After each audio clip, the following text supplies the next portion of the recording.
As an educator, speaker, and business owner, I have spent my entire career helping thousands around the US and Canada to change their thinking and to become entrepreneurs. And I strongly believe that there is, in fact, a better way to succeed in making a living and making a life. The career landscape has changed dramatically, and many are still working in a model that is completely outdated.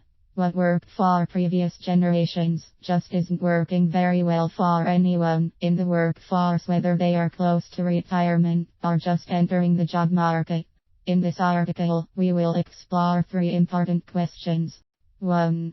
What's really going on in the workplace today? 2. In this new economy, is it better to become an entrepreneur, or is it really safer to work for someone else? 3. If a person decides to become an entrepreneur and start their own business, how can they do it without taking on massive risk? My intention is to provide new information so readers can make better decisions not limited by an outdated business model, as we all navigate this thing called the new economy. So let's start with question number 1. What's really going on in our working world today? Let's look at unemployment. 30 to 40% of Americans are not working. But if you've been unemployed for more than 6 months, the government removes you from the unemployed list and pretends that you've dropped out of the labor force, according to Paul Pilzer in a 2014 interview. Think of it this way. There are 10 people living on an island. They go out every day and fish. One day new technology shows up. A missionary brings them a net. Now using the net, one pilots the boat, one throws the net to a fisherman, can do all of the work that 10 used to. That's a 500% increase in productivity in one day, too, doing the work of 10. Now the island has a big problem, 80% unemployment, but the island still has all the wealth of the fish, because the 2 people produce as much fish as 10 did.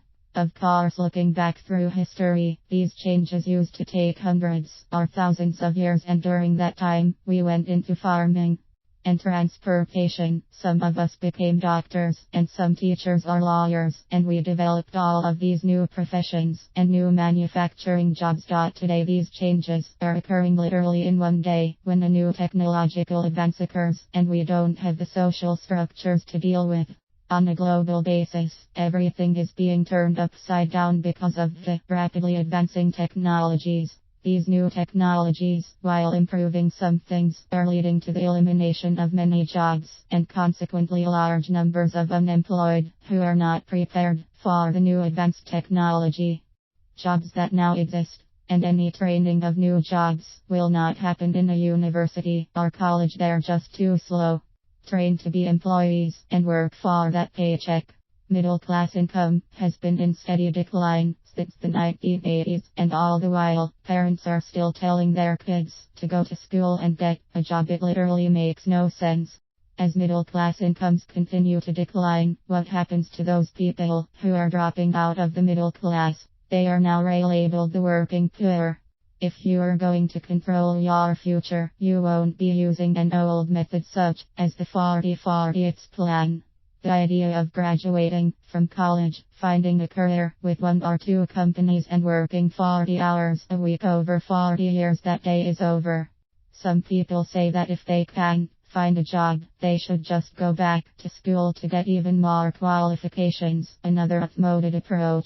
These perpetual students simply end up going several more years unemployed with not work experience and expanding their already choking student debt. By the way, national student loan debt has now exceeds $1 trillion. As I mentioned earlier, the U.S. Census Bureau data shows that in actual purchasing power, wages of college graduates have been decreasing for the past 10 years. The average person who has been working a lifetime in America today is ending their working career with an average of $1,000 in assets. We've literally created a system where people earn just enough to survive while they are working. So what happens when they're done working? What happens during retirement? Part 2 of a 5-part article.